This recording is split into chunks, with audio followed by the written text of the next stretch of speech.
Hello. You are now watching Woodwork Weekly, and this is our first episode with us doing a kind of long distance thing. I'm Josh Kiesler, Yep. I'm Colin Hart. and here we are. So this episode is called Yeah.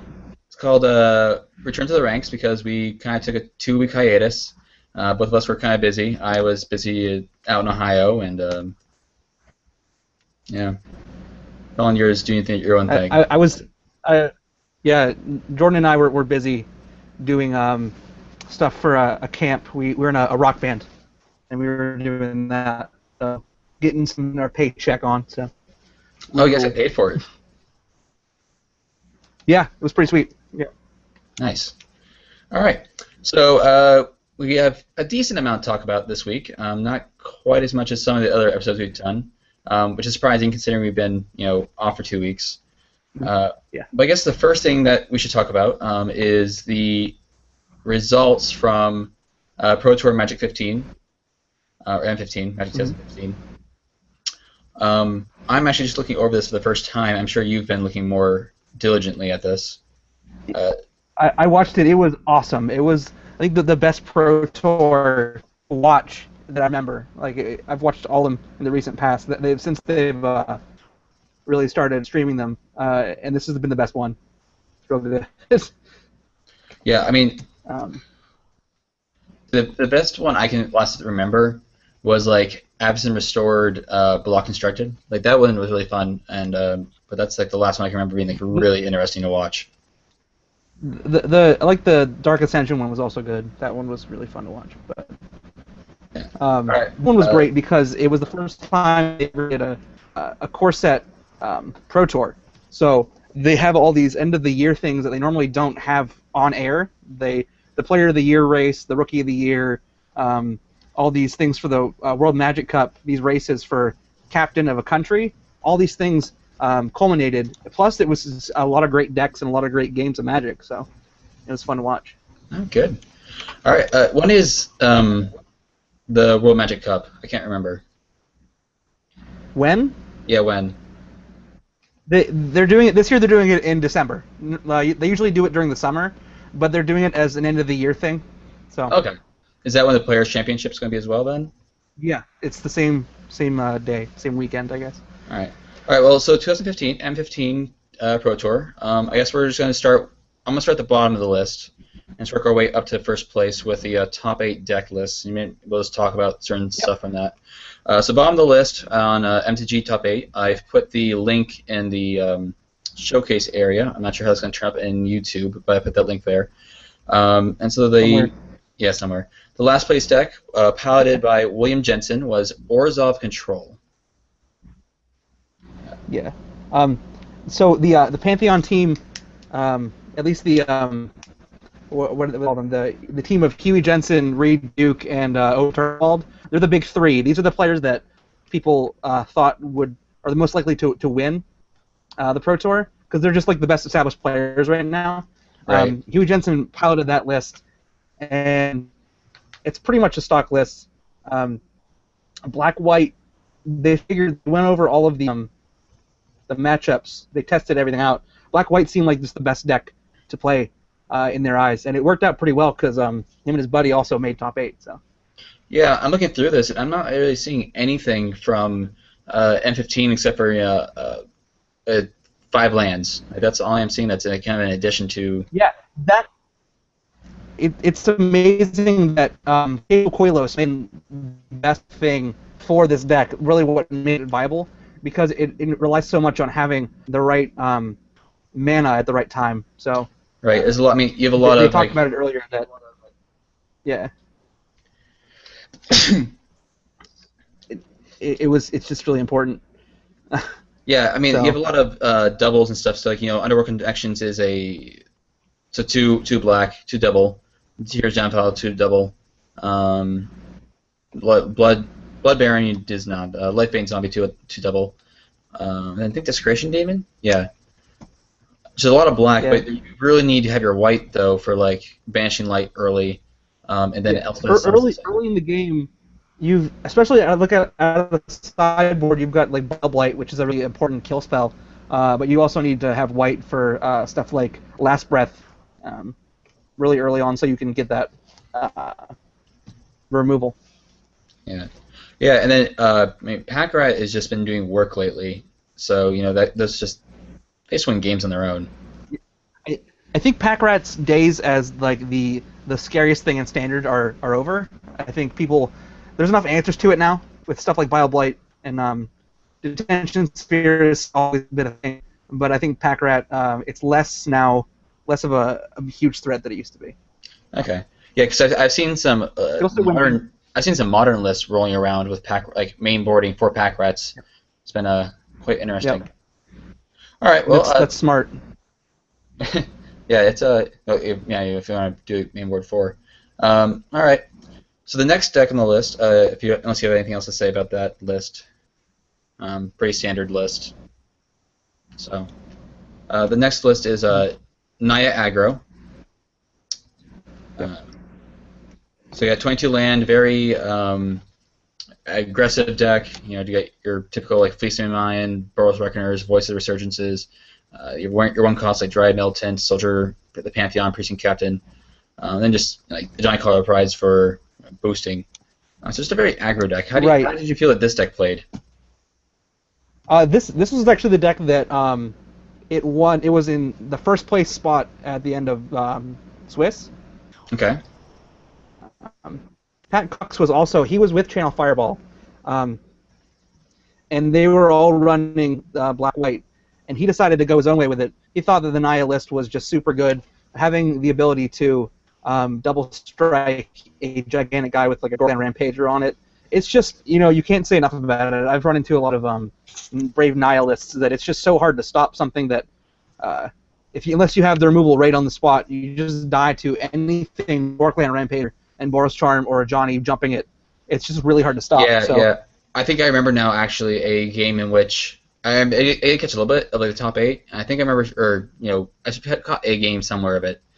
And I think I do remember like someone winning out of the blue because of a double strike from either a Johnny or from Boros Charm, just wiping the field all of a sudden. Yeah, I remember. I first saw this deck. We were out at a States while this was going on, and I remember seeing the end of Swiss. I think it was the end of Swiss. Whatever it was, someone knocked. I think it was Pat Cox actually knocked John Finkel out of contention for the top 8. He was really close to making it, and Finkel's my favorite player. He was piling the black-white mid-range, and it's so good. Just out of nowhere, he's got all this stuff on the ground. He's got Pack Rats, Blood Barons, and all of a sudden, it's just like I'll just jump any creature, honestly, Voice of Resurgence or something, just jump him and just win the game. So yeah, it was. It's pretty ridiculous. Yeah, it's real good. That's so good. I'm looking through this list. I'm not really seeing anything from M15. Yeah, and Back to Nature is in it. I don't know. That seems like Back to Nature. It seems like it would be. I love Back to Nature, but that was probably in there for anyone that was playing anything constellation based or like a control deck that has a lot of enchant removal. So. Right. I mean, it's a very good cyber card. I mean, even if you just need it to like grind through the rounds, the rounds. It's especially good here because he doesn't play any enchantments aside from Banishing Light in the sideboard. Mm-hmm. So obviously you're not going to play them both at the same time. But it's just real good. Yeah, and he only has one in the sideboard, but and then he does have a Johnny Steadfast. I didn't see that. Yeah. That's super sweet. Yeah, I really like that card. I think it's pretty good. But yeah, besides that, it just seems like 2 Battlefield Forges is the only 2 cards I can see that are in his main deck. Did you feel that the Temples were too slow, or do you think they worked out pretty well? I never saw a situation. He only plays the 4 Temples. I never really saw a situation where they really hurt him that bad. Most of his creatures, I guess he has Soldier and Dryad Militant. Those are pretty big, but like a lot of them, it was just about hitting a Fleece Main or a Voice on 2. Right. As long as you can curve out into like a 2-drop into like a Johnny or something like that, then you're fine. Right. No, it seems good. Yeah. All right. Well, we'll move right along into the Jun list. This was piloted by Yuki Ichikawa. Should know. Yuki Ichikawa. Storyline here being Yuki Ichikawa top aided the last Pro Tour, uh, and he's known as the most popular streamer, Magic streamer in the world. He doesn't stream on Twitch. He streams on, I forget what it's called, but it's whatever the Asian community they stream. And this Planeswalker list has been pretty big on Magic a little even before Nissa came out, but even after streaming his deck he streamed it for like a week beforehand. Even after that, and a lot of people being exposed to it, he was still able to just dominate with it. The 4 of Nissa, pretty huge. I think it's just amazing how he can get so many threats out so fast. Yeah, he did a great job with it. Do you think that the reason Naya doesn't play is because it's a 5 cost and just it was too expensive and What was the question?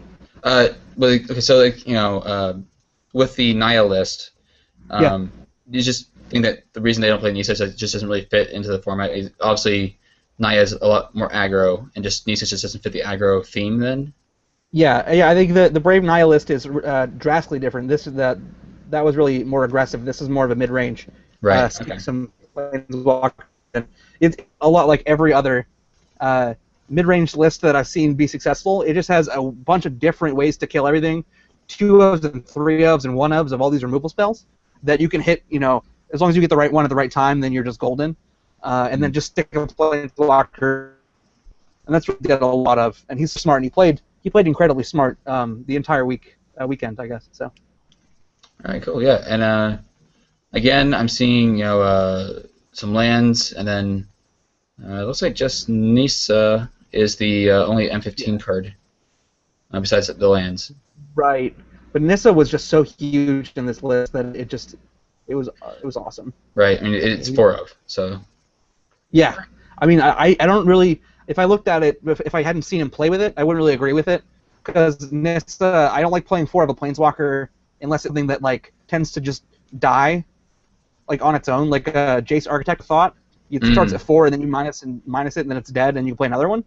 But like Nissa, it worked out really well that it demands an answer. So if they kill it, then you just have another one in stock. So. Right. Just such a good card that you don't even mind having an extra one in your hand. Yeah, it's real good. All right, cool.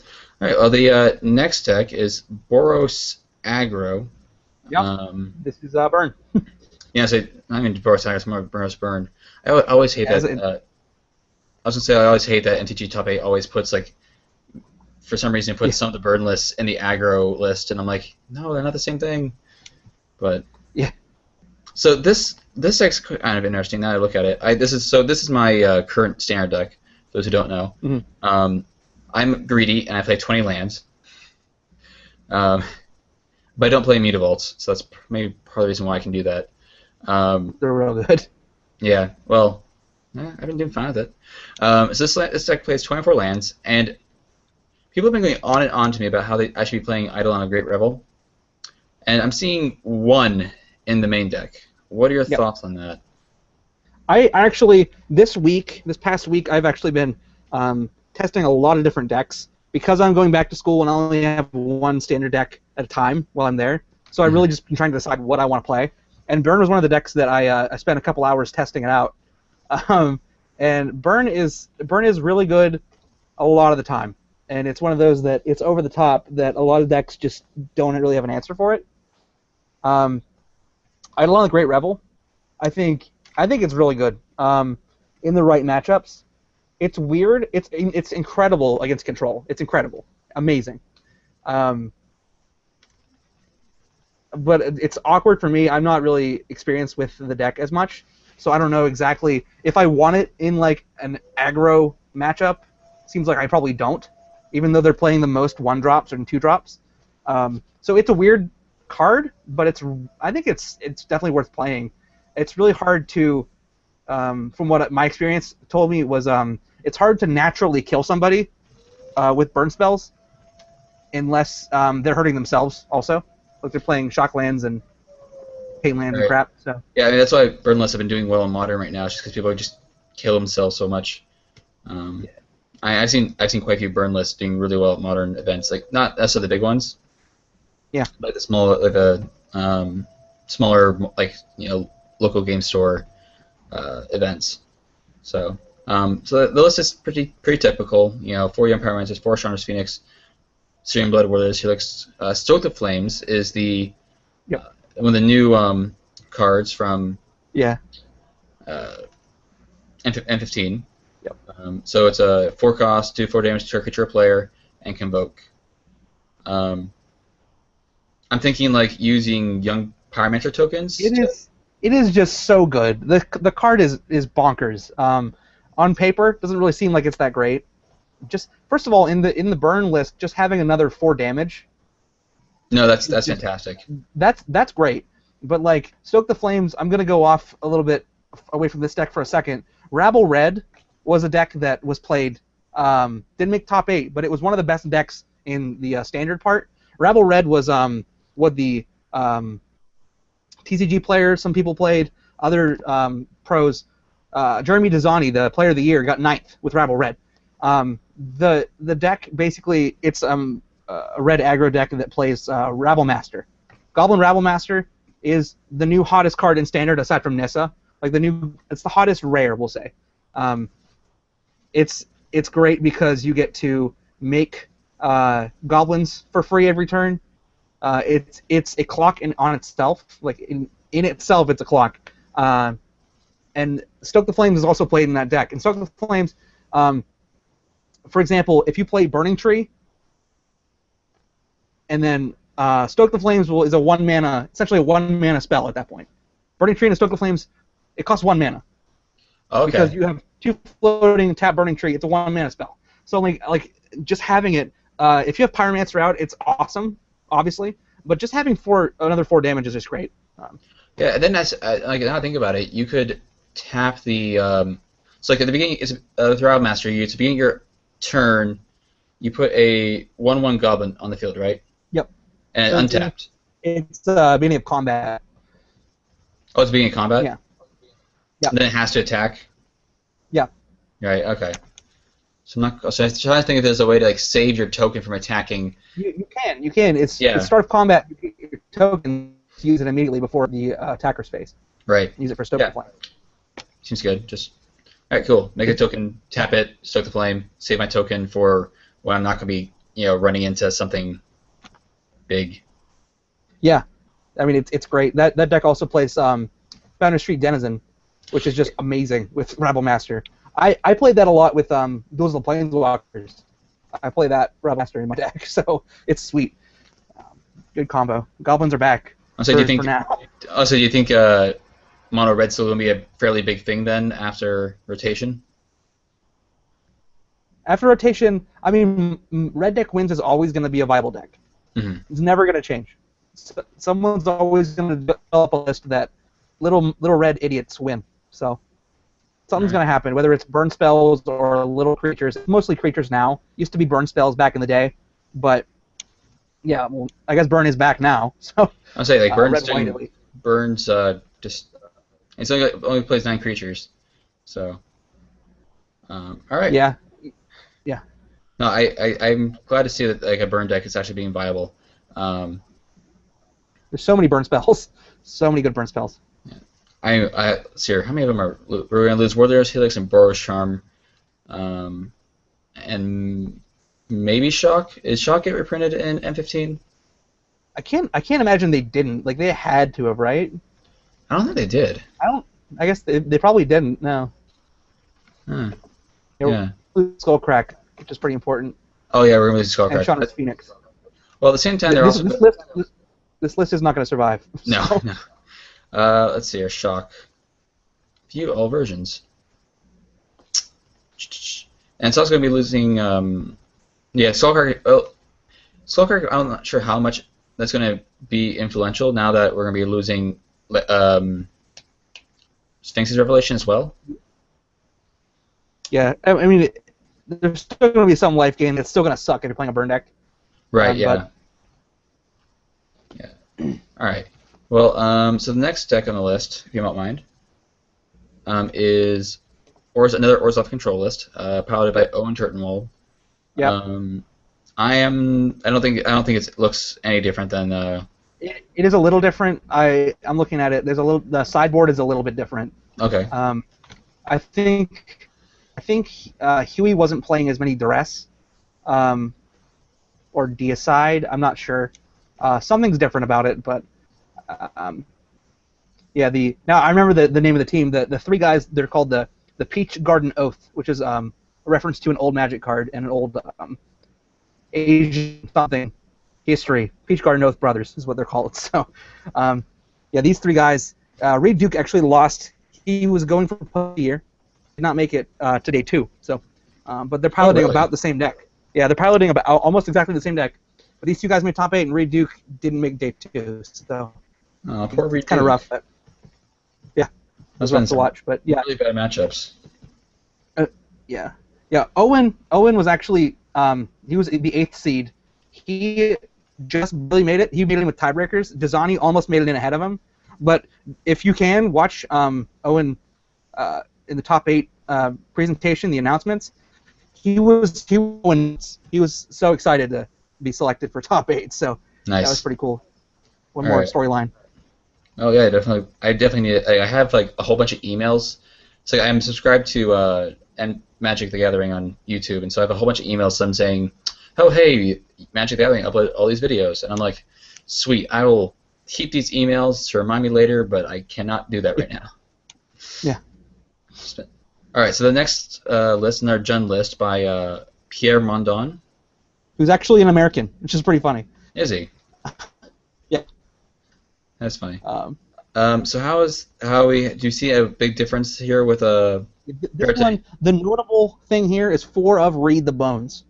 A lot of people just swear by Unroll Connections. Unroll Connections is like, this was the big, when Read the Bones first came out, and Mono Black was just starting to get its wheels going.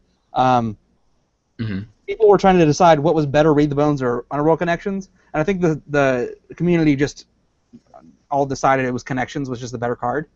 But in some situations, Read the Bones is better. I think this one, he certainly got hit the nail on the head there. This is different than the other Jun Planeswalkers list that we saw. So this it doesn't play any Nissas. Yeah. So that's pretty significant. Yeah, this seems more just kind of more control, I should say. More of get ahead and just kind of attrition out your opponent, because you're playing stuff like Read the Bones and Chandra as a 3-of, Rask as a 3-of. You're playing more just like kill literally anything that you have to throw at me, and I'll just get card advantage and beat you with that. Right. Yeah, so and Rector's Return itself just kind of can wipe people out. I can imagine that. I didn't actually see a lot of his games. I tested out this deck list. I didn't like it at all. I feel like the only real win con you have in your list is Xenagos Token or Rakdos Return. That's it. There's no Stormbreath Dragon. There's no Pelucranos. There's no whatever Nissa. That's all you have is those are your win cons. So. Do you think he ever popped a Vraska? I don't know if I didn't see it. I think we were all looking for it, but I don't think I saw it. Yeah, all right. So. All right. Well, the next list. So this is second place. Selesnya Aggro by Jackson Cunningham. Yep.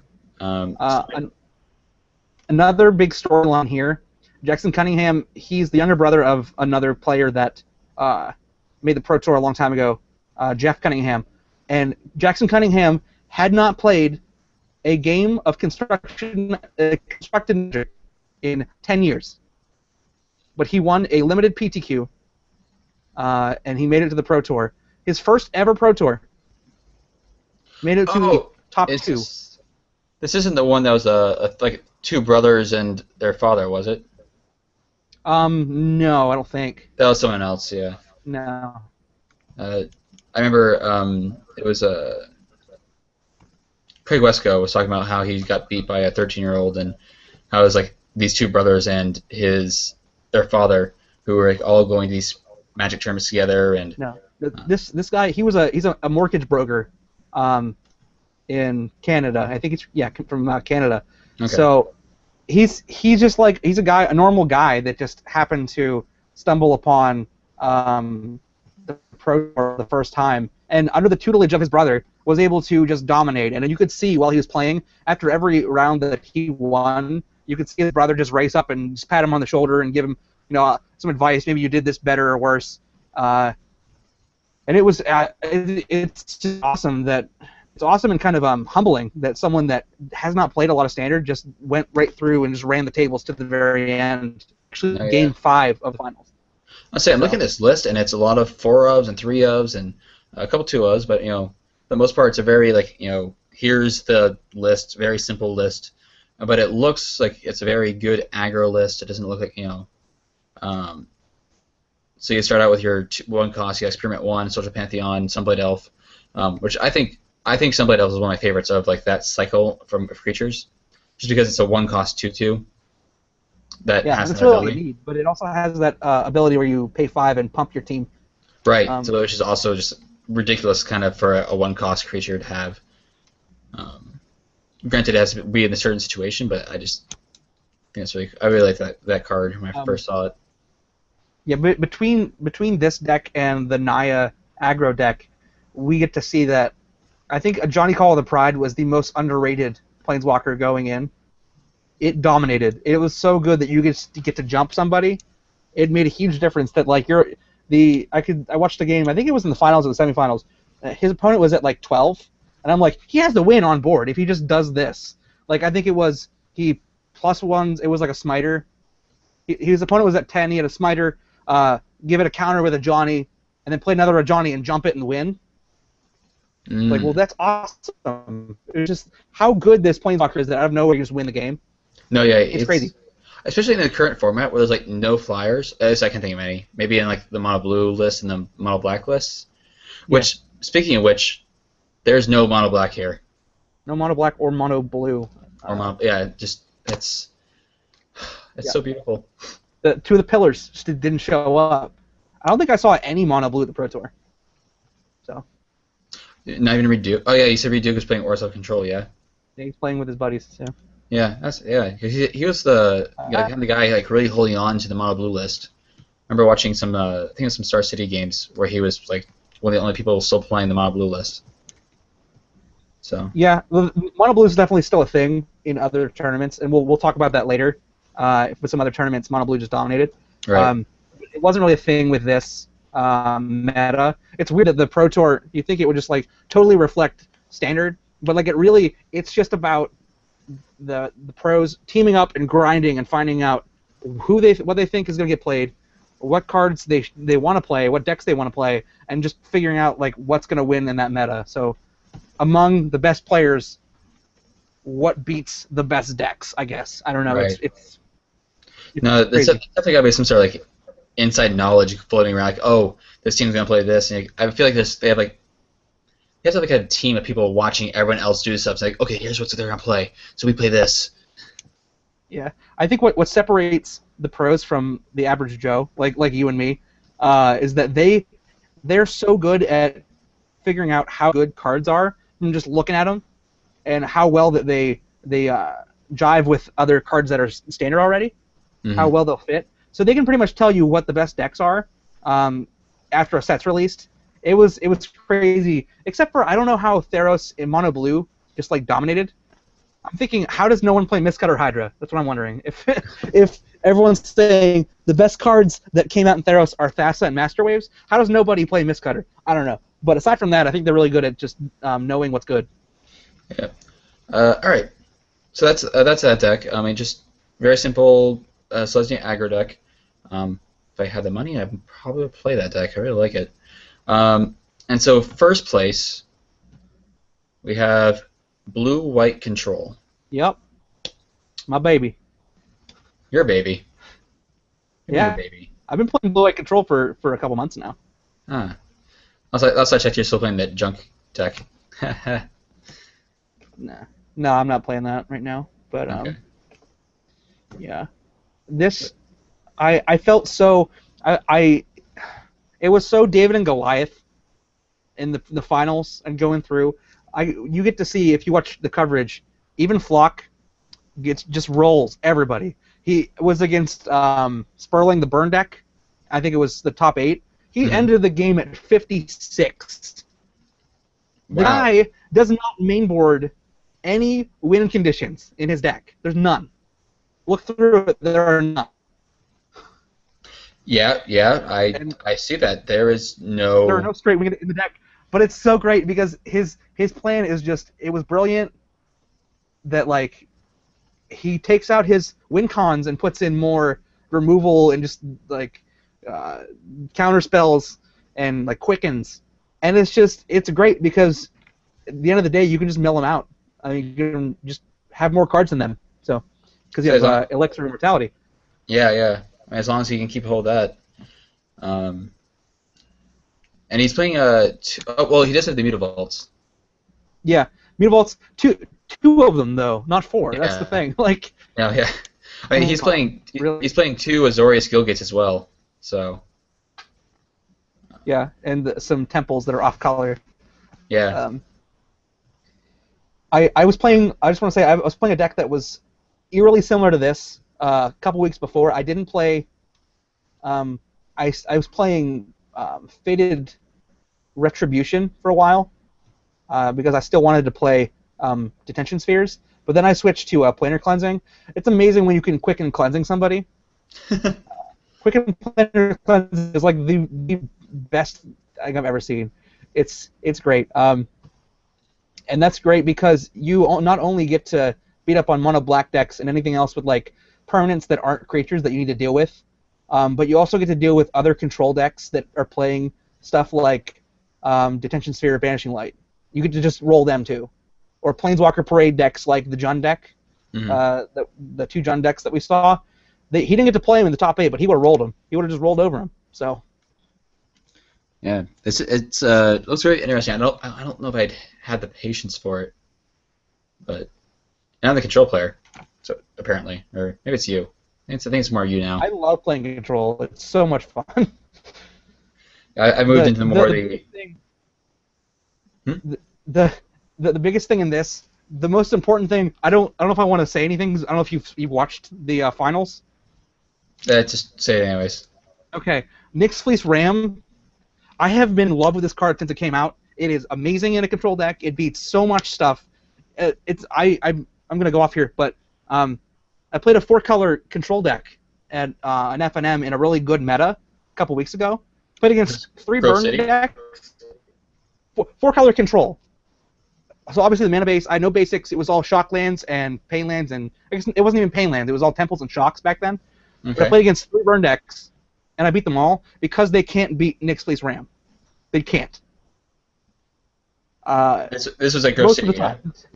They have the capacity to do it, but it's the fact that Nyx Fleece Ram is so good, and it teamed up with Archangel Athune in the last game of the finals to win it. So it was funny that even Flock, him and his flock, won the Pro Tour. It's a little funny. So his flock of sheep. I don't know. Yeah, no, that's funny. Yeah, he's a flock. He's a shepherd. It's whatever. But yeah, the control deck, and I also need to say that after Star City Games, their opens have been going on for the past couple weeks. You haven't seen any. The 3 weeks before this Pro Tour, there have been no Rev decks. They call them Rev decks in the top 8 of any of the standard opens. So they claim that Blue Eye Control was dead. It is not dead. It is amazing. And Cleansing is a card that makes it really good against a lot of stuff. Alright. It's good. No, it looks... Wow. What I was kind of disappointed to see is that there's no, like, big green deck. No. Yeah, I like mono green a lot. But I just think that a lot of the pros just didn't think it was worth trying. All right, that's fair. I don't know. But overall, it seems like a very fun, very diverse top 8, which is always nice to see. Yeah, I mean, it was awesome, but it kind of sucked at the same time that a control deck won it. But you know, it's great that after 2 years, Sphinx's Revelation, came out on top in its very last Pro Tour. So Yeah. pretty excited. Yeah. I'm not gonna lie, I'm looking forward to that card being gone. It's a love or hate thing. So. Yeah, it's gonna be interesting to see if they come out with any card to replace it, because it was like before that card, it was you had Blue Sun Zenith, and then they also replaced Wrath of God with Supreme Verdict, and so it's now it's like, all right, so where's the field wipe? You know, you have cleansing, but I think it's going out, right? Yeah, cleansing didn't get reprinted, and it's been printed in every core set I think since M10. So. Has it? Huh. I thought they said it was at least in 14, 13, and 10. I know. I'm not sure if it was in 11 and 12. I was thinking they skipped some. Yeah, when they might had have. Wrath of God in there. So, or no, Day Judgment rather. It was Day Judgment, not Wrath of God. Yeah. Yeah. So it'll be interesting to see they replacing it. I mean, we definitely have a lot of interesting stuff coming up with cons. So we'll just see about that. With the junk colors as the control colors, we might even see a junk board wipe somehow. I don't know. Yeah. I don't know how. I wouldn't be surprised if we saw a was it Just Sky? Yeah, Just Sky one. The American colors. Yeah, American colors. I feel like they'll probably have one of some sort. I'm not sure. Let's see what. Yeah. Do you want to move on to the Star State Games Syracuse top 8? I think we missed Dallas. Dallas was the same week. Was the same weekend as the Pro Tour. Oh, Dallas. Oh, yes. Yeah, my bad. Yeah. It was same weekend. So, this will be a lot. We'll talk about this a lot quicker than the other one. Oh, it was a lot more of the same stuff. Like, wasn't it diverse? We were just talking about there's no mono blue in the Pro Tour top 8. There were 3 in the top. The top 3 decks were all mono blue in this Star City Open, Dallas. And then there's a 4th one. It's a good deck. I was testing it a lot this week. Mono blue is just good. It's just a good deck. It's solid all the time. It's good against every mid-range deck. Your stuff. It's only really bad against control, and even then, it's actually winnable. Yeah, and I think part of it's just because part of it is because it has so many flyers. I know flyers they do work. Do you think that's had anything to do with it? It's sad. I'm going to tell a little story, short story. I played mono blue last FNM last Friday. Okay. It was a small FNM, so it was weird. I don't want to get into the politics of it, but it was really small FNM, and I actually played blue with a white splash, which I regret now. For Detention Sphere and Ifara.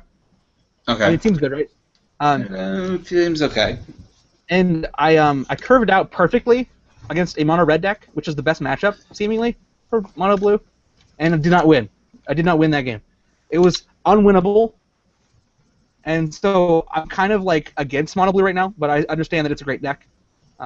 Somehow I went turn 2 Frostburn. Yeah, turn 2 Frostburn, turn 3 Night Veil, turn 4 Master Waves against a mono red deck and didn't win. I don't know.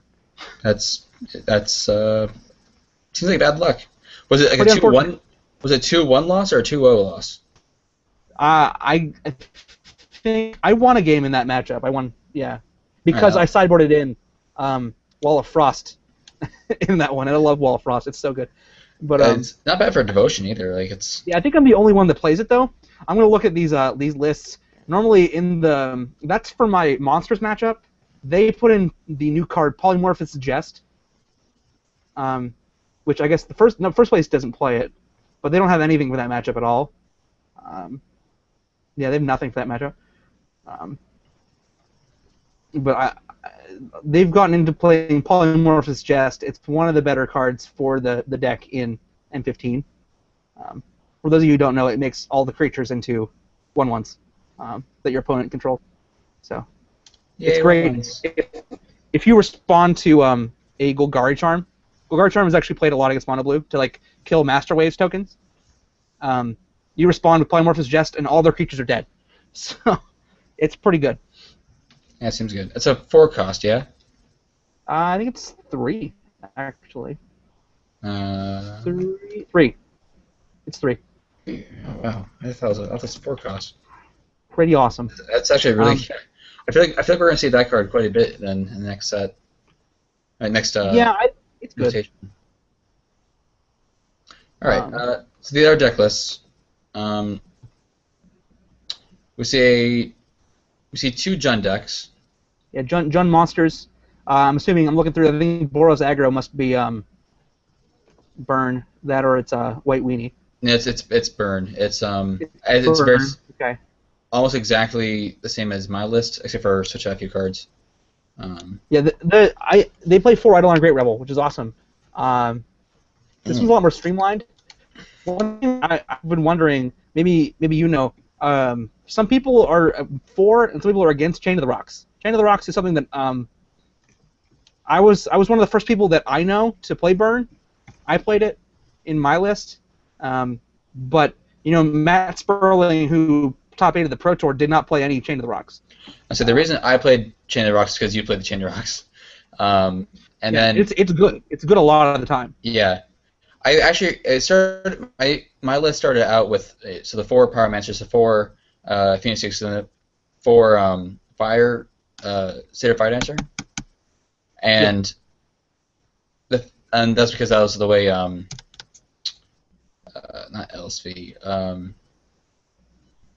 Conley Woods. So Conley Woods is doing it.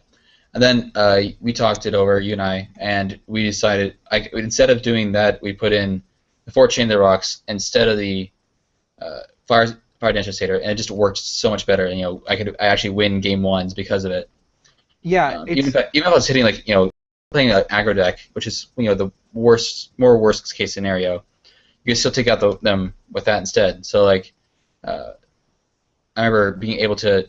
The only reason I was able to do well one game was because I was able to immediately respond the next turn after they played a Voice of Resurgence with a Chain of the Rocks, and Voice of Resurgence just destroys you, or can destroy you if you don't play it right. So the reason why I played it was because I played it in a meta.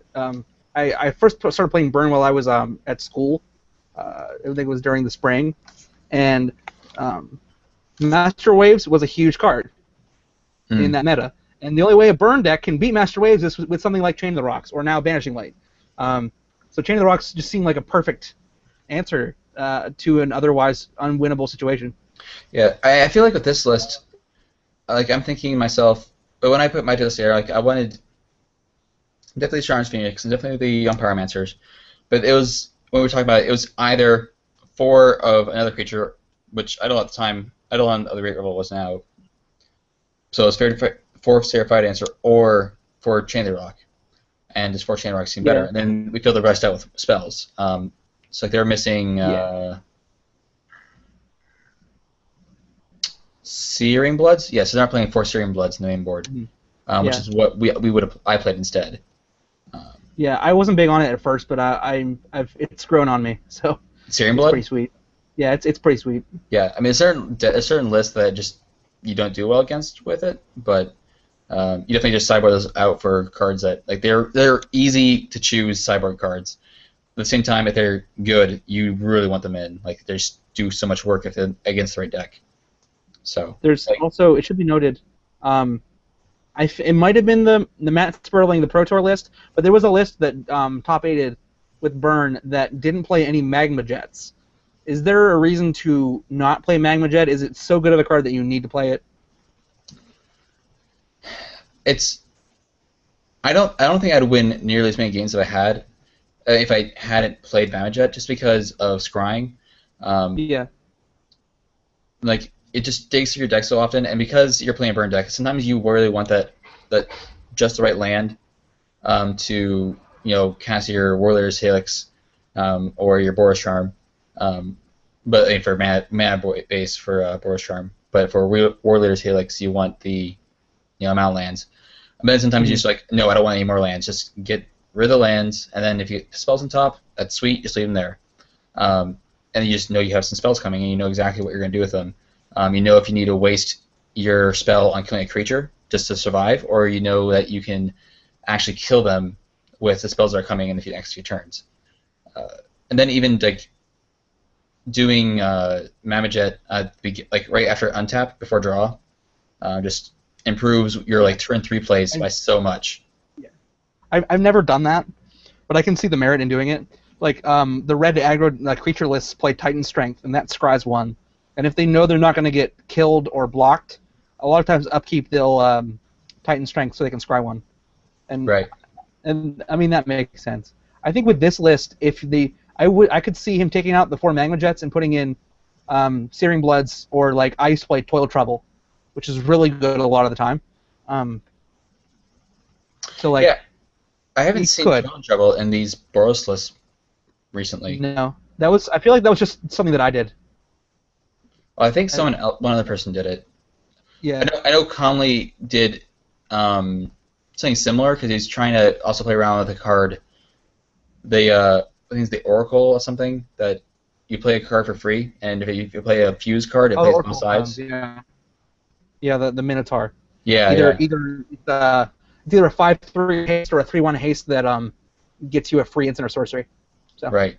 So he'd played that card with the Oracle Bones, and then so you could Toil and Trouble someone for like a gazillion, and also have a 3/1 haster. Seems pretty good. Yeah. So that's that deck. And I guess we have a Ores of Control coming in last place, or last of the top 8. Yeah. Which last is far, best, yeah. far from the, very, very far from last place. But yeah, I noticed with this one, he's playing Liliana Vess in the sideboard, and this is the first time I've actually seen Liliana Vess played in like a legitimate deck. Like I wasn't really around as much when she was standard the last time. Yeah, and she didn't really get to see play at the time because she was still competing against like having Jace around. Yeah, I don't know. I just think that Liliana Vess was around with Miracles, and it puts a card on top of your deck. And if it's not played in that meta, it shouldn't be played. But I guess I don't know if standard cards are getting worse or slower. She wasn't played with Miracles because it was Liliana of the Dark Realms reprinted and then printed in. She was around for at the same time though. I don't think she was. It was M11. It would have been M12 before Innistrad. Maybe. Yeah, and then because M12 is the one where they printed a whole bunch of new ones. Yeah, that's probably right. No, sorry. Sarkhan Vol was the Black Planeswalker for that core set. And then Liliana... Thorin. So, yeah, sorry, not Sarkhan Vol. Wrong. Yeah. S. Wrong. Planeswalker. So Sorin was printed in M12, I believe. And then Innistrad block with Liliana of the Chain Veil. And then Dark Realms. Dark Realms was in M13. Yeah. And then she was in M14, and then M15 it was back to Liliana Vess, which is kind of interesting. It's kind of cool that they put one of the oldies back in. But yeah. So I don't think she was around during the time of Miracles. Yeah, that would have been bonkers. Yeah. Oh man, can you imagine if Mamajet and like Thunderous Wrath were in the same deck list? Yeah, that would have been awesome. It's disgusting. All right. Let's see here. So we have a couple other tournaments to talk about. We have Syracuse. Is the next one we'll talk about. Yes, Syracuse. This one's pretty clean cut with the It's right down the line, like the same decks, two at a time. Yeah. 2x2. So first place is interesting. I don't think I've heard about this deck. No, it's mono black. Oh, is it? Okay. Yeah, it's mono black. It says devotion. It says devotion to Demir. So I was like, whoa, what? I just want to say first off, this Jared Betcher, Rookie of the Year. He has been doing amazing things. I'm in the process of watching right now the Legacy top 8 for this same tournament. He top 8'd that tournament as well. Even after winning Rookie of the Year, he's not slowing down. He's just going strong. His deck, he expected a lot of control decks and not a lot of aggro for some reason. I don't know why. So his deck is not made to beat aggro decks. In the top 8, he beat Weenies, which is a deck I don't think, like looking at it, on paper, he shouldn't win. And then he beat Rabble Red twice. So, like, pretty sweet that he's able to do that. Mono Black is still good. his only blue cards, honestly, what does he have? 1 Notion Thief and 2 Negate. So that's it. I don't know. Yeah, it sounded like he could play almost any of the cards they played against with Night Veil Spectre. Unlike, if he would play against Control, he would have been able to play a few of those, but... He's proving that you can splash any color with black and do well. He's splashed green, he splashed red before, he splashed blue now, and white has been one of the better colors to splash for a while. So. Right. And then so we have the 2 Rebel Red decks. Mm-hmm. Are there much differences here? I have to see here. Well, I mean, these aren't anything like the decks that we've been playing with. We as a group, we enjoy playing Red Devotion with what's this, Fanatic of Mogus. Right. I like that a lot better than a lot of like the they call it Boss Sly. A lot of the, right. They're made to play a 1-drop and a 2-drop and then protect them and just go over the top, and that's based a lot with Legion Loyalist. Legion Loyalist is great because it's a way that this deck can beat mono blue, because it makes so the Master Waves tokens can't block. Right. They can go over the top and first strike and pump over any of their blockers, the Spectres and the Cloudfins and the Frostburn Weirds. It's pretty solid. I think it's gonna be a thing for a while. So, it's only losing a few cards. Burning Tree is going to be notable. Yeah. Burning Tree, Mutavault, Rakdos Cackler, and Foundry Street Denizen, and Ash Salad. Most things. They're going to lose a lot of things, but I'm confident that Red is going to have something to play. Even if it wasn't these things, they can play. They still have Satyr. They still have Denizen was actually an M15. Mm-hmm. Rebel Master is still good. They still have Stoke the Flames and Lightning Strike. Hall of Triumph is still in this list. Magma Spray is still good. Eidolon's still good. Yeah, and we will be going over a 1 card from spoilers that I think might be semi-relevant. At least the ability will be relevant. So talk about that later. Yep. And then the other deck looks like it's about the same list. Titan Strength, besides that, looks about the same list. So Titan Strength and Maka, they're just kind of the same card. So. Right. So then we got Selesnya Aggro. We got 2 of those. Kind of just a basic standard thing. They're very similar. These are both very similar to the second place deck from from the Pro Tour. Yep. So I've said it before, and I'll say it again. I think that green-white aggro is the most middle-of-the-road deck you can possibly have. If I'm going into a meta where I don't know what they're playing, and I don't know what's popular, I'm playing green-white aggro. Most of the time I'm playing, like, that's a deck that I know will perform. It's something that it can deal with a lot of different stuff, but it's also something that lays a threat on the table they have to deal with. Right. That you have a Johnny and you've got these great value creatures. You can just curve out and go 1 mana 2/2, 2 mana 3/3, 3 mana 4/4, 4 mana 5/5. That's value. Right. That's a great deal. So. I'm just curious why Fleeceman Line doesn't cost more. It's a Watch Wolf with upside. So. Right. I mean, it's been actually the price it's at currently is about what it's been since it came out, and it's actually being played more now. And it's not even like it's a card that's going to be rotate out, which I keep forgetting. I keep thinking it's going to rotate out with Ravnica. Like, no, it's a Theros card. This is going to stay around for a bit. So it's interesting that hasn't gone up a ridiculous amount. If I still played green-white aggro, I'd probably still build it. I'd build it like we used to build it back before Theros. I guess when Theros first came out, we played Call the Conclave, and I love that card. It's Call the Conclave, and you mainboard Rootborn defenses. I love building it like that. But these builds are fine. I've never been big on a Johnny, but I kind of am now after watching it perform. See, I've always loved the Johnny. If I have a white deck, like a white Chimera deck, there's one of him Yeah, and it's it pretty aids good. in it. So then we got 2 control decks. Yep. Blue, white control, very basic. Um, they actually have Yeah. win conditions in them. They have a win Oh. condition, which is funny.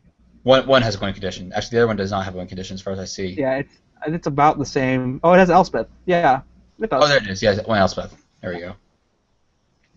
Yeah, both of these looks like they're about the same, but they traded. Dead. And the other one They plays traded the Elspeth. fourth Quicken, a win con. Really What's good. that? It looks like these are about the same, but both of them seem like they traded their fourth Quicken for a win condition, which is Right. fine. Yeah. And yeah.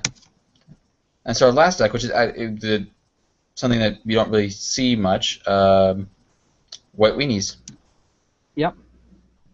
White Weenies is interesting. It's an interesting deck. Not a fan. Yeah. It's good. I mean, it's funny. I remember playing against someone at an FNM a long time ago where they just played. Their deck was entirely one drop, but against the right kind of people, a deck of one drops will win because it's just so many threats you can't deal with. Soldier Pantheon, and they play Judge's Familiar in their deck, and there's all this crap. Loyal Pegasus. These guys do too. So this is about the same stuff. You're never gonna miss a one drop. Always gonna have. There's what 12 here, 16. It's like 16 one drops. So I mean, 4 dry militants, 4 Judge's Familiar, 4 Loyal Pegasus, and 4 Soldier of the Pantheons. yeah, so you're never gonna miss a one drop ever.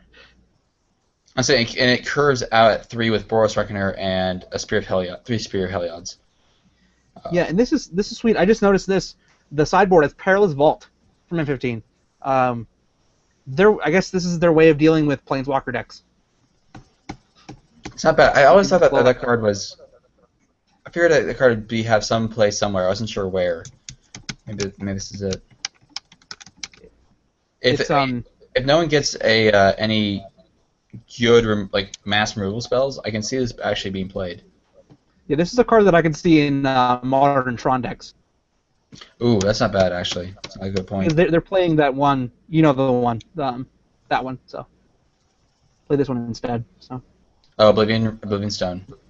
Yeah, this is. I don't know if it's better, but it's a decent one replacement. More. Yeah, I think it costs one more mana to play, and that one is Destroy. So this is actually just better. So. All right. Yeah, sweet deck. Yeah, definitely interesting. So that was Star City Games Standard Open in Syracuse. Did you want to go over the Legacy tournament from Dallas and Syracuse? I didn't actually see a whole lot of it. Yeah, I don't know enough about Legacy to talk like I know it. So yeah, nor do I. Yeah, I watch it a lot, and I know a bit. I know enough to play Legacy and be successful, but I can't really get into it and sound smart. So. That's fair. That's fine. So we'll move on to Grand Prix Utrecht. Utrecht. I don't know where that is. I have no clue. Where is Utrecht? Utrecht. Netherlands. The Netherlands. Netherlands. Yeah. That would explain why I never heard of it, because they don't have computers in the Netherlands. Of course not. That's no, they probably do. Yeah. So I'll start at the bottom. So the last one we did start at the bottom, but it's whatever. Red deck wins, and it's just a Rebel Master deck. Yep. Rebel Red. Rebel Red. Then we have an Orzhov control deck. Nothing I'm not really seeing anything new here. It's kind of just the same old stuff. Devotion to Blue, which takes one of the bomb 4 spots, and then also takes first and second. I'm noticing that so this one by Elliot Boussade. I don't know how to say his name. Bousseau, I would assume it's French. Bousseau. Oh, okay. I don't know French. I'm a Spanish person. He doesn't play a Nykthos. He's playing white. That's what I did. That's great. Oh, he's playing white, yeah. I'm not crazy. See, I played it for Ifara, but I realize now, and he understands it too, Biden is just better than Ifara. Okay. It's the same spot. It's the same reason to play it. Biden is just really good. But what's better? This figure in a mono blue deck is good. Is Biden also better than military intelligence then? I would say yes. Yeah. Okay. I know we were talking about that In this once. So. decade. Yeah, fine. Yeah. All right. But Yeah. you think because he's playing white, that's why he didn't play Nykthos? Yeah. Yeah. Nykthos is really something that you only play it, I think, if you're playing Rift or Hypnotic Siren. I think it's Okay. something to play. Nykthos really isn't necessary. Um, yeah, see, he's playing the number one guy played Rift because he's playing that one Nykthos because he's playing Rift. So Gotcha. All right. That's fair. that'd be why. All right. So then we have a Boros aggro deck. This one, oh, this deck is actually very similar to mine. It's a burn. Well, but he doesn't play Rebel. He doesn't play any Eidolon the Great Rebel. Yeah, he's Like playing not, Stormwrath Dragon. He's serving out at a higher. Yeah. Yeah. So he's playing like very much more similar to my list with 4 Power Matches, 4 Phoenixes, and 4 Chain Rocks, and then the burn sweep, and then he's playing 23 lands. But I think you have to since you're playing Mutavaults. I'm wondering, he's playing a one of Temple of Abandon in his sideboard, and I have no idea what that's for. He is playing Is it one. just like another Scryland? Maybe. I don't know. I'd have to ask him. Yeah. No idea. He's also playing 1 Boros Guildgate. Yeah, which is weird, considering you can just play Battlefield Forge. And he has 3. He's only playing 3 I wonder if he only had like 3 Battlefield Forges. I feel like he's only. I feel like he's just playing what he had, which is weird. Yeah. But like, it's a thing. We don't really talk about it, but like, sometimes people just don't have cards, so Yeah. we go through that. But we don't expect people on like big websites like these to actually have not have the cards. So. Yeah. Don't have the cards, you don't win. That's just how it works. I thought, you know. Yeah. He's also playing 1 Magma Jet. That's it. Which is Yeah, Magma Jet is not really like necessary. I've come to find. yeah. I mean, Shock. Well, I mean, that's why you play both. You play 4 Shocks and 4 Magma Jets. Yeah. Yeah, I these last couple lists we looked at that were burned did not play Shock. This one does. So. This one does, yeah.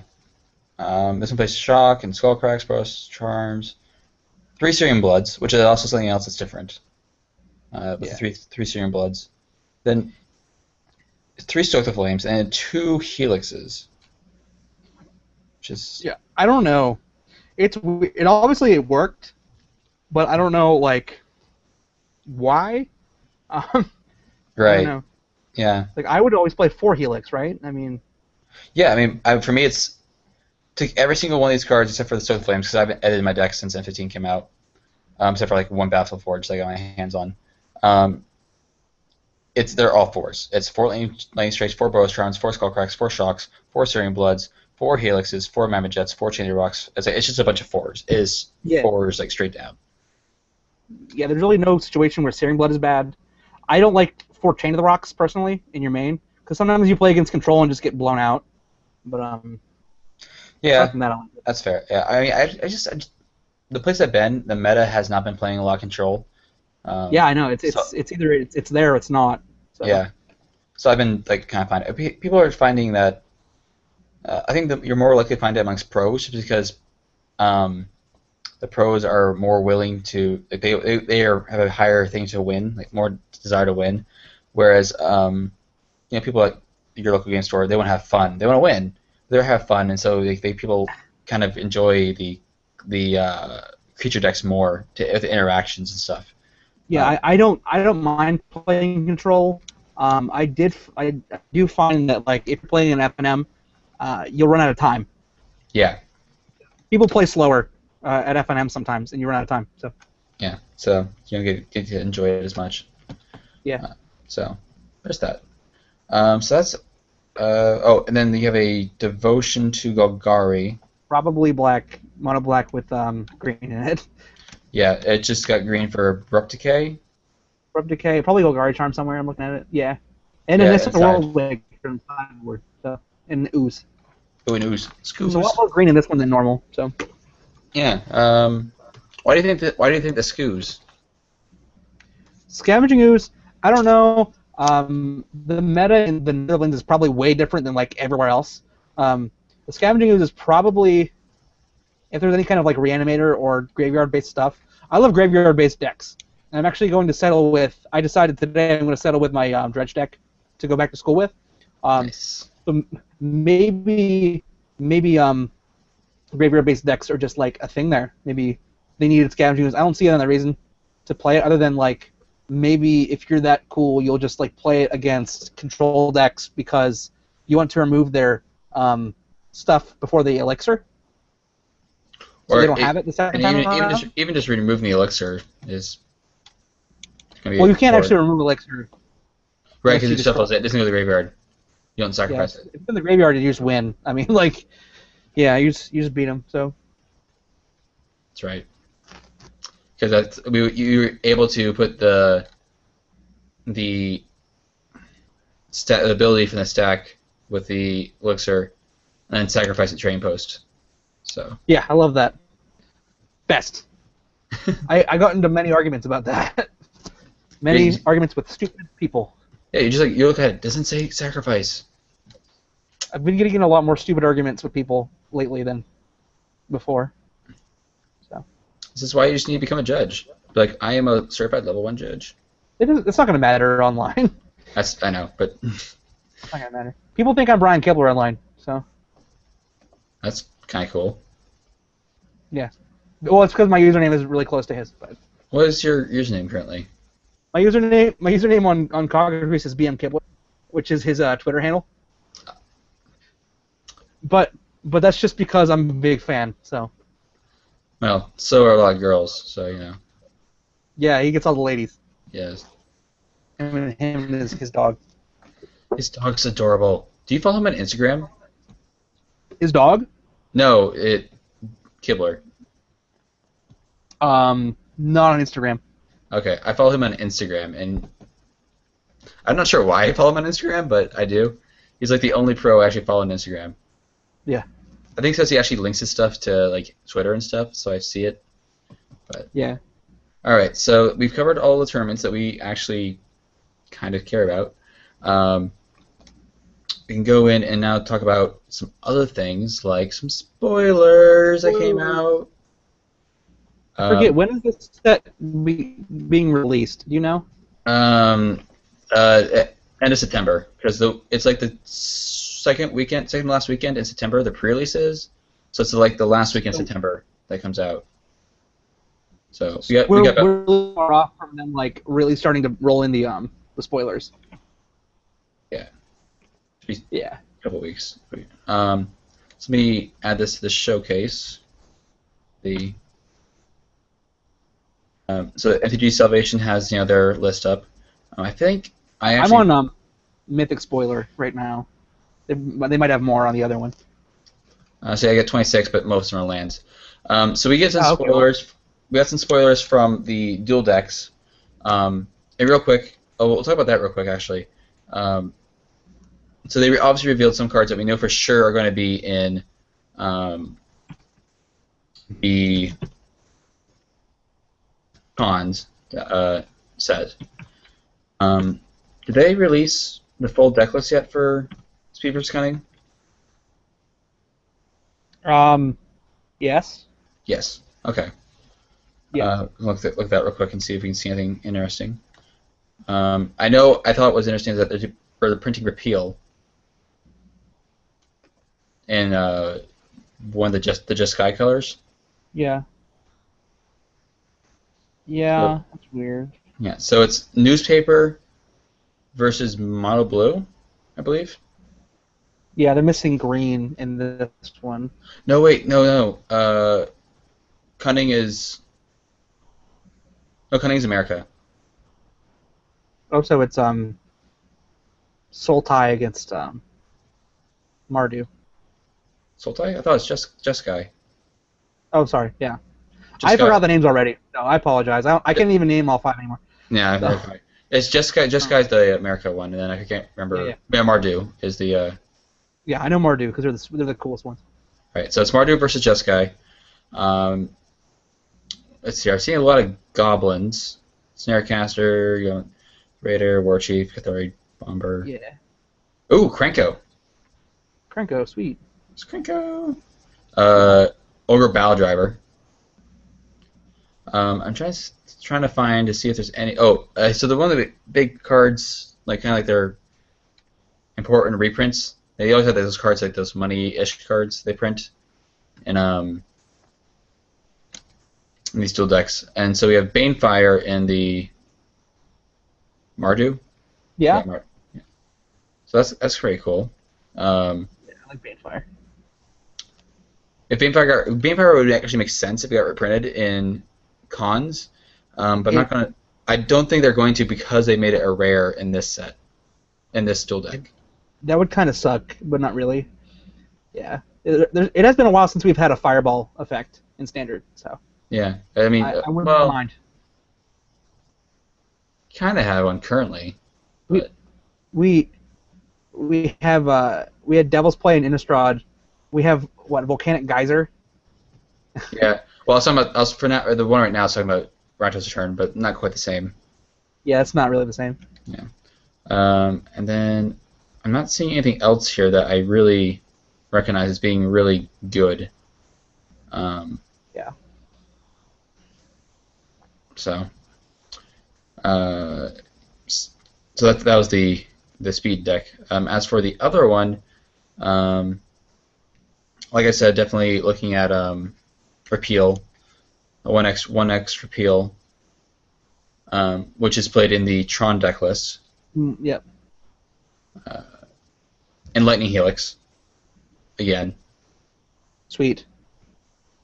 So that is pretty sweet. And a Mana Leak. Is it a new art? They're not showing a new art for it, so I'm going to go with probably no. That's fine. But I think part of the reason I really want to get this deck is just for Arcanus, who is so Arcanus the Omnipotent. It's a 6-cost, 3/4. You tap him and you draw 3 cards. Seems good. There's a card in Standard right now, that it taps to. I think it taps to like draw 2, but it doesn't get played ever. Right. Arcanus doesn't get played much either, except for like some like mono blue commander decks. Yeah, cards like that are sweet, but like they're only good in like draft and like commander and like cube, but they're not fast enough for constructed. No, not at all. But so that's if you're playing that much in a constructed matchup, you want to like win with it. You want to actually win the game. So. All right, so from this list, we see some cards that we've been revealed some cards that are going to be spoiled for cons. So we talked about Zurgo last time. So if you guys want to listen to us talk about Zurgo, go listen to that one. But we did also get some other cards like Jeskai Elder, which is so Jeskai is the America colors. Jeskai Elder, he is a 1 and a blue. He's a 1/2, and he has Prowess, which is Jeskai's mechanic. And that mechanic is whenever you cast a non-creature spell, this creature gets +1/+1 until end of turn. And then Jeskai Elder's other part of his ability is that whenever he deals combat damage to a player, draw a card. If you do, discard a card. So do a cycle if you do damage. Thoughts on Prowess? I read this real fast and then went away and then looked at it again, and I thought at first it was he gets a counter. If it gets a counter, that'd be sweet. It'd be ridiculous. That's what I thought at first too, but I was like, no, awesome. That's not it. But if it's only that, I mean, if you could find a way to like storm off in Standard, that'd be amazing. I also think that they should have these abilities should have Prowess plus a number. So like a creature that they could easily make a rare that has like so like a 2-mana 1/1 Prowess 3 that it gets like +3/+3 if you play an instant or sorcery. Okay, I see. That would be cool. I feel like they dropped the ball on this one. They're probably gonna find something that makes it super cool. Like if it has a +1/+1, it has this ability or something. But like this is just underwhelming. This particular card, I don't think it's that good. All right, that's fair. Yeah, I look forward to seeing what other kind of prowess cards we see in the future. I mean, the fact that my problem with it right now is just that it's you when you cast a non-creature spell, this creature. So it's like, two kind of things You not need really working creatures well. and non-creatures. Yeah. Yeah, so it's not quite working well together. But You maybe could easily. Yeah. You maybe could play a the deck that is creatures with prowess and instants or sorceries. So I mean, like right. you could just get around that. Yeah. So we'll see But what that happens seems there. like. Yeah. Yeah. So Mardu also released their mechanic with this deck. Hmm. So we have Mardu Heart Piercer, 3 in a red, who's a 2/3, and he has Raid. His ability for Raid reads, when Mardu Heart Piercer enters the battlefield, if you attack with a creature this turn, Mardu Heart Piercer deals 2 damage to target creature or player. Yep. So this ability really reminds me of Bloodthirst, except you don't have to do damage. You just have to attack. Yeah. Yeah, but those should go hand in hand, right? I mean, you should be able to attack and deal damage. So I don't know. I mean, you could find these guys could be like kamikaze guys that are just running into death just to get abilities. So that's kind of crazy. They're kind of like goblins. Yeah, I was thinking about the Rabble Master and like with a bunch of raid decks, Yeah. raid cards. So you have to, right? Yeah, that would be good. I bet the mono red deck list will have whenever it comes out post rotation. We'll probably have some raid cards. Oh, there's going to be some real good raid cards, I'm sure. The raid ability kind of seems like anti-haste. It's like it's not the opposite of haste, but it's like instead of playing a guy with haste and attacking with him, why not wait until the main phase 2 and make him better? So it's like it seems like it's a non-bow with like the Hammer Perforos. Mm. So like if you either with this guy, I mean it's the same either way. Either you're attacking for 2 or dealing 2 damage, but like there might be something that like I want both abilities. I want to attack with him right now and get the raid ability. But like I'm just being a stickler about it. But like it does seem cool. It seems really nice. It's a lot like the Gate Crash. What is it? The if you attack with 3 guys. Oh, Battalion. Yeah, it's a lot like that. I think it's cool. Yeah, no, I think it's going to see some play. I think it's going to be interesting to see cards with that. So those are the 2 mechanics we see. But we also, so I don't remember if we talked about this last time, but we revealed that we're going to have our new mechanic, like our returning mechanic is Morph. Yep, we talked about it. You talk about it? Okay. So we see our first Morph card that I believe we know for sure it's going to be printed. It's 1,000 wins. It's a 6-cost 5/6 with flying. Obviously it has Morph, and the Morph is 7 instead of 6. Go ahead, what? Yikes. It's a lot. Yeah, so Morph is 7, and when you morph it, so when it turns face up, you return all other tapped creatures to their owner's hand. So, I think it does seem kind of slow. I think it's probably not going to see a whole lot of play in Standard. It might. If you just look at the card, it seems really underwhelming too. But if you think about the fact that, like, your opponent attacks, and you can morph anytime. Yeah, yeah. So, like, not only do you have a blocker, but you've also bounced all their attackers. Or rather, like, the way I play it is I'm okay with taking damage if end step I can morph this guy and just bounce other creatures and just put them down a turn. That's also pretty sweet. Yeah. And you also now have a 5/6, which is pretty cool. That's true. It doesn't replace Rift per se, but it's nice that they have it. There's a lot more stuff now in Standard that bounces all tapped or attacking creatures, like Aether Spouts is really good. It's going to see play. So these cards, it's a lot of mana, but it's a way that Blue can bounce a bunch of dudes, but also have a big creature, which Blue doesn't really have a whole lot of, that are like actually legitimate. Like they have the Leviathans and they have these like giant like Krakens and stuff, but no one plays those because they're just giant fatties. They're just green cards that are blue. Right, right. So this guy actually does stuff. That's fair. That's fair.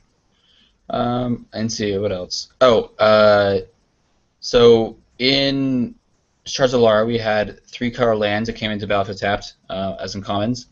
And we're going to see a cycle of those for the cons. Yeah. Which is exciting. Still going to be uncommons. Just going to be pretty much the exact same card, just with the different the wedges instead of the shards. Yeah, this is no surprise whatsoever. I mean, No. we said it before. They can't have had this set without these lands. Like, they had to exist. Right. Eventually, these lands were going to be made, and we found a way to do it. So. Yeah. Yeah. This doesn't eliminate the possibility of fetch lands. People are like, oh well, there's the lands for the set. Like, these are uncommons. We had shocklands and guild gates in the same set. You know, I'm not saying we're definitely getting fetch lands. I want them real bad. Yeah. So I'm gonna say that we might still have them. Please, Mark Rosewater, please. I don't think he actually has any say in it, but He might have a little bit of say. I guess he probably does. He's one of the big designers, but yeah. I feel like there's someone higher than him that's saying you can't. Fine. Come on, Watsy. Come on, Watsy. Yeah, it has to be. I don't know. You got to think about it, though. All right. So that's that. I don't believe I missed any other spoilers that we've had this week recently. No, that's all I have on here. Yeah. Definitely keep you guys up to date on those. And so our last point of discussion is just the ComiCon panel. It was released since we talked last, and we were able to watch the whole way through. I didn't watch it yet because I've been way too busy. I just got back today from a 5-hour trip from Cincinnati. Yep. But Colin was able to watch it. So, Colin, what do you guys say from? It was a long time ago that I watched it. I probably should have refreshed myself and watched a little bit of it, but it was cool.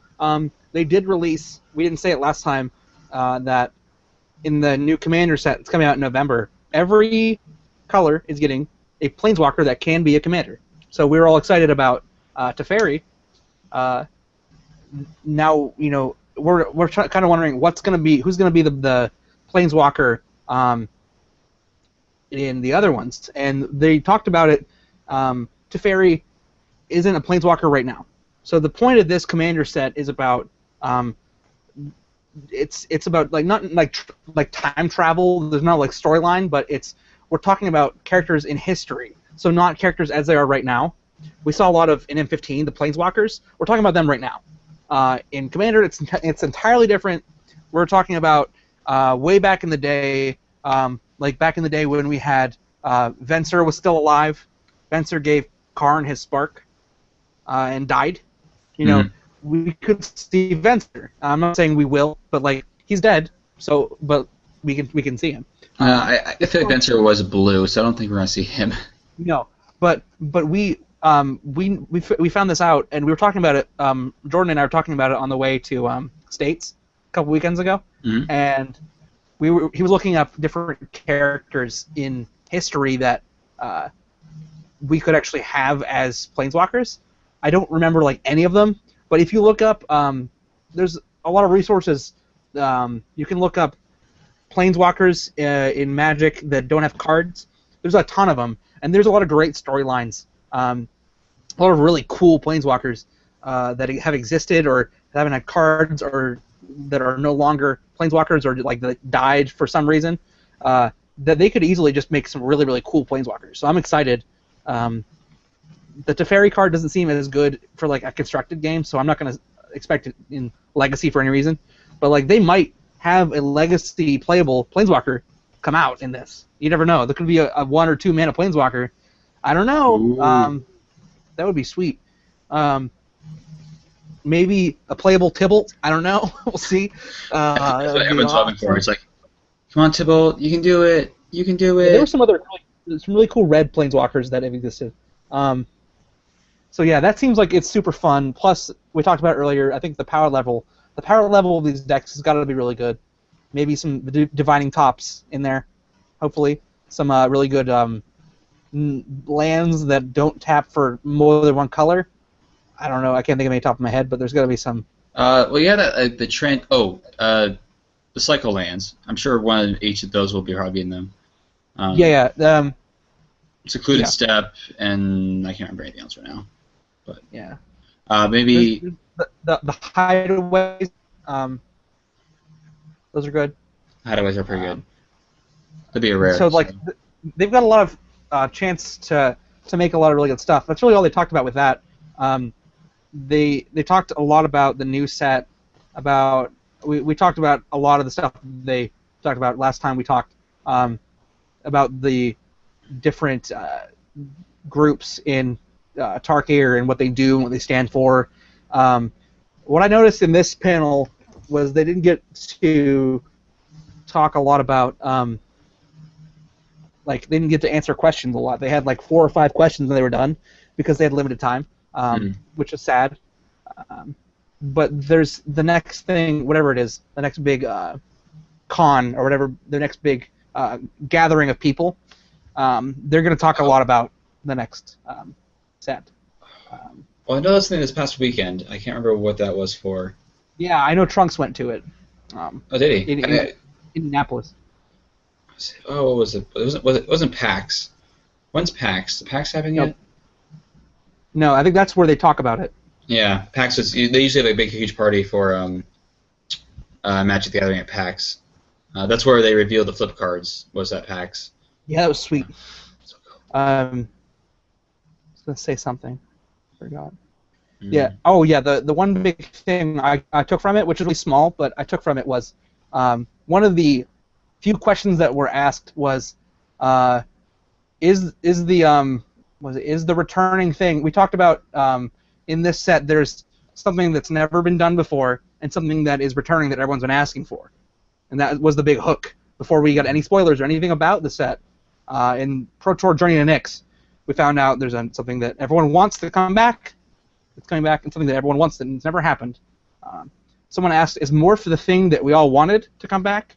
Mark Rosewater said, "Maybe," meaning I don't think it is. I hope not, because I want it to be the fetch lands. But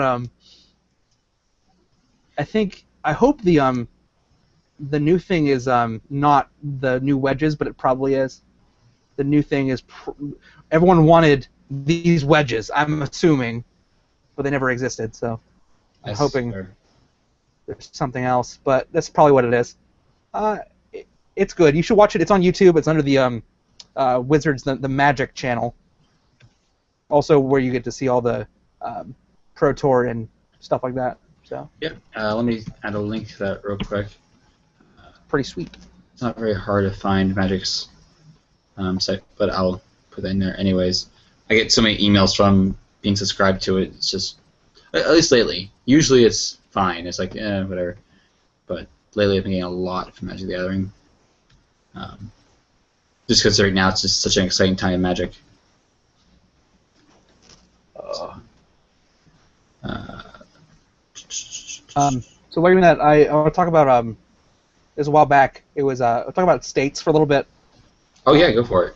So Jordan and I went to states. It was modern TCG player states. So I'd never been to a state tournament before. I know that Jordan went, and I think you were there too. Yep. At the same time. I got destroyed. Yeah. So states, depending on what state you're in or what format it is or what circuit you're playing for, it's big or small. I understood that the last couple states were small, but they were standard. Mm-hmm. And standard generally hasn't been, as accepted amongst like older players recently. Modern, however, modern is blooming, and people love playing modern, from what I understand. I've heard things that are different. I've heard that people hate modern. I don't know if that's true or not, but from where I come from, people love playing modern. So, modern states was right next to where I go to school.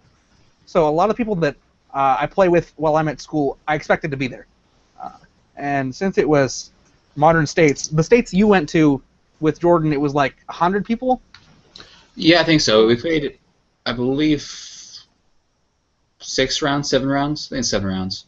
So, yeah, I expected, since that was standard, I expected there to be more people in the modern states. There were like 35. It was very small. It was an extremely small tournament. And what had happened, I was playing a new deck. I had just gotten destroyed at a PTQ a couple weeks ago, playing Storm. So I was kind of down on Storm. I decided to play a Blue-Red Delver list, which we had tested out at a couple small tournaments around the area, and it's pretty good. I played it, and Jordan played Soul Sisters, which he wasn't really high on. I love Soul Sisters. He hates it. Didn't think it was going to be very good. We So came. he rags on that deck all the time on the forum. So Yeah, yeah. He didn't like Soul Sisters, but I said you're playing it because it's the only deck that we actually have together that'll actually win. I know it's good. So I played it. I played Delver. He played Soul Sisters. We both started pretty hot. It was 6 rounds, I think. 6. I started 3-1. I started 3-1. okay. So I was a win and a tie away from making top 8 of states, which is pretty sweet. Even though it was a small tournament, everyone was good. Jordan got timed out because someone slow played, and he was super mad at. And that guy's bad. But anyway, I'm telling my story. I was we'll start with I was 2-0, and then I played against someone that I play against at school, Henry Main. He plays black-white tokens all the time. My Delver deck is really bad against black-white tokens. I know that. Tokens it's a deck. It's a lot like green-white aggro in standard. It just kind of is good against everything. It's not over the top or anything, but it wins against a lot of stuff. And I have a sweet sideboard tech in my deck. Is it Staticaster? It was the night before. I was sleeping I had like 2 hours of sleep. I popped up. I was like, Staticaster. It was just like, and it was great. I actually played it, and it was a great card. I recommend it to everyone playing Delver. Play Staticaster. It's awesome against a lot of stuff. It beat the snot out of another Delver deck. It beat the snot out of fairies. It beat the snot out of tokens when it actually worked. When it actually got it out, it actually did really well. But I lost to Henry in the end. It was closer than it should have been. But then played against Living End. And I'll tell you one thing. I went from a really bad matchup to literally the best matchup I could have ever asked for in Living End. Here's something about Living End. If you counter Living End, you just win. That's pretty much the way it goes. That's fair. It was turn 1, play Delver, and then the rest of the game hold up Remand the entire time. The look on the guy's face when you like, okay, that violent outburst, that resolves. He's like, oh great! So he starts looking through his deck, and he finds Living End, and I go Remand, and he's just like, just loses it. He's just so upset. And he had 3 Living Ends in his hand, which is not a good thing. So Remand on a suspend spell that they wanted to cast for free, priceless. It's so good.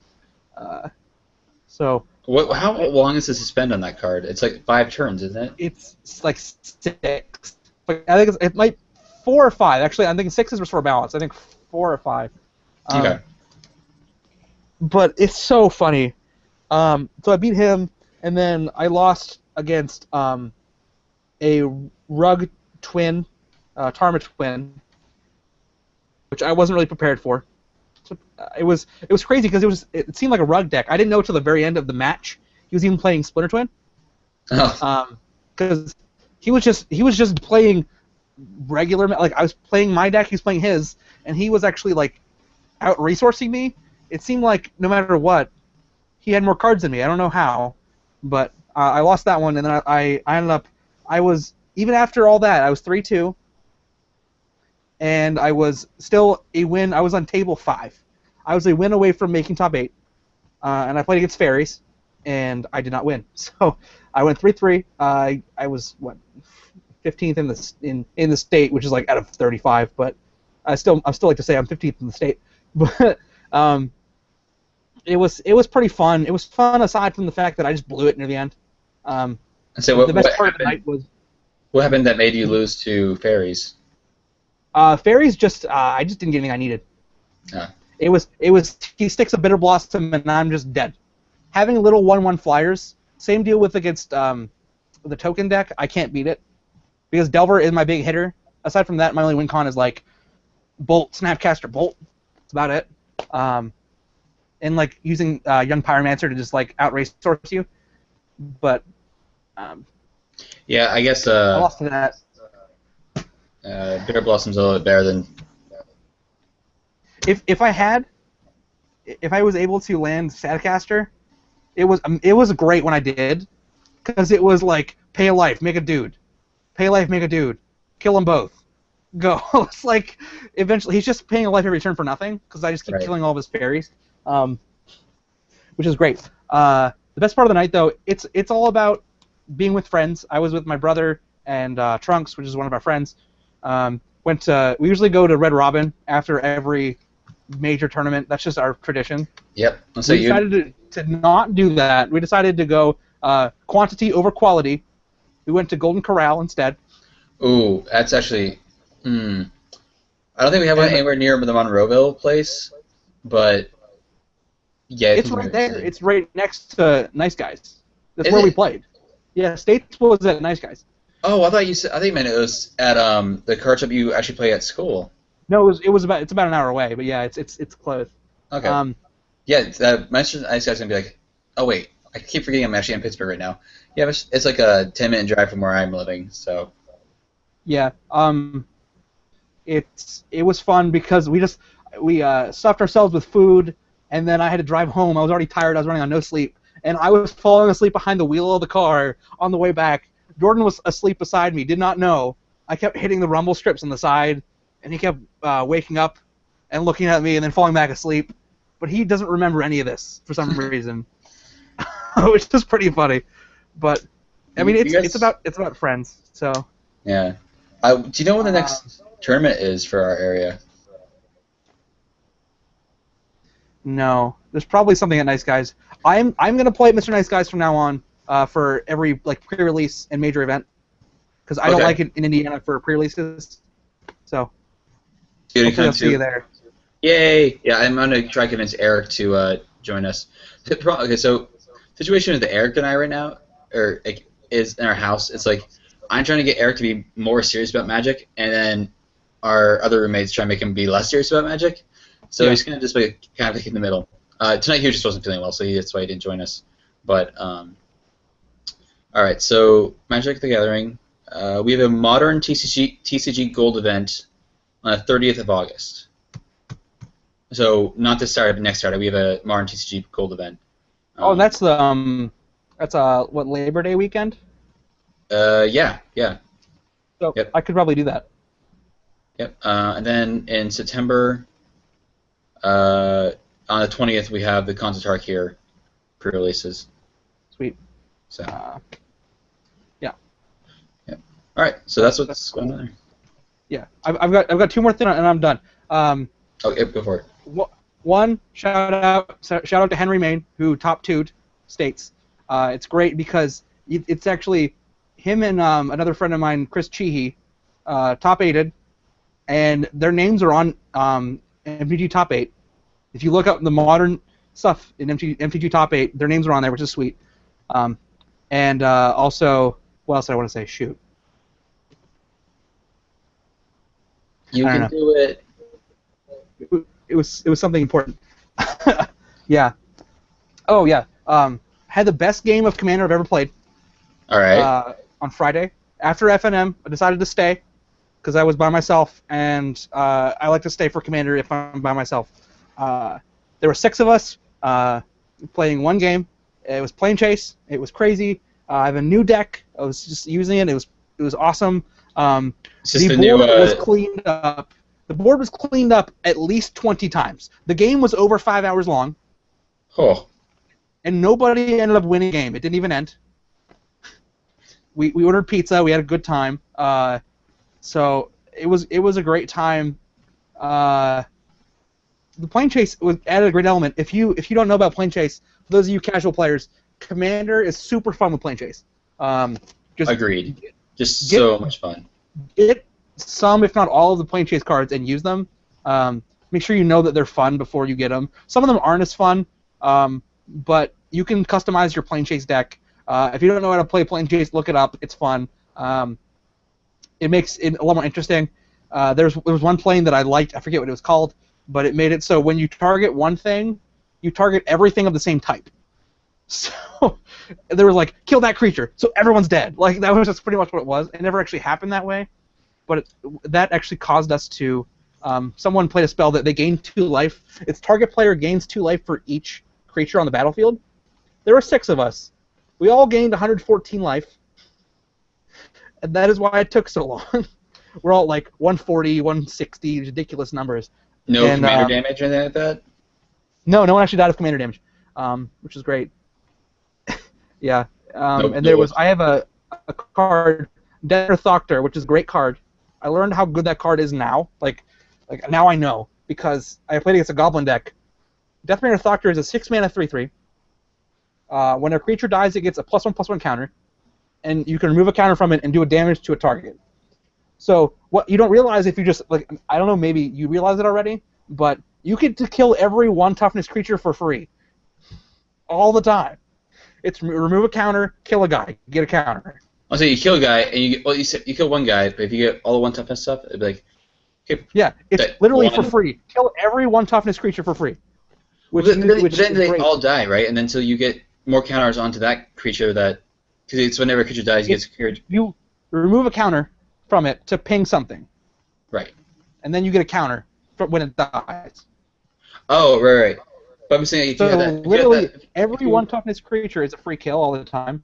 There was something with that same plane that does everyone gets the thing. The chaos of that plane is choose a creature. Every other player, except for the creature's controller, gets a copy. So everybody else wanted a Thoctor too. So eventually it came to a Mexican standoff. We're all like, who's going to kill the guy first? Who's going to do it? And it was just a lot of fun. Commander's fun. If you have like 8 extra hours with like 5 of your friends, and they all have commander decks, and you have a plane chase deck, just do it. I mean, I know that's like the parameters are like crazy on that, but do it. No, dude. It's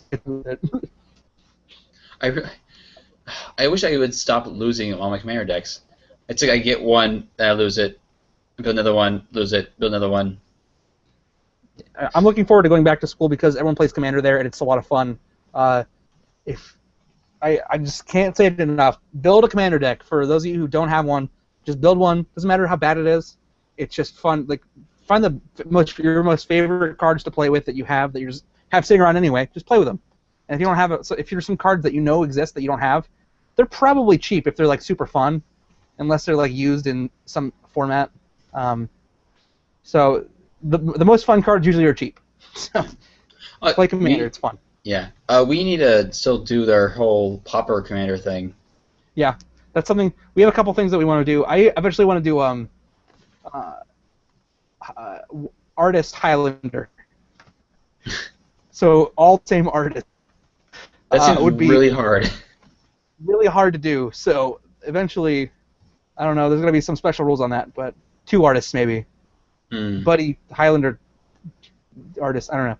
We'll figure it out. But for those of you who, like, if you're watching.